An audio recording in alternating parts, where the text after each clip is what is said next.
In today's video, I'm going to show you how to fix lag on Roblox. Hello guys, so all what you have to do is so simple.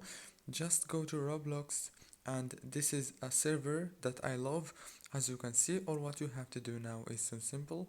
Just go to the top corner right here and you will find Roblox logo right here. Click on it and then go to the settings and then scroll down and make sure to turn off the camera inverted and the micro profiler and the performance state.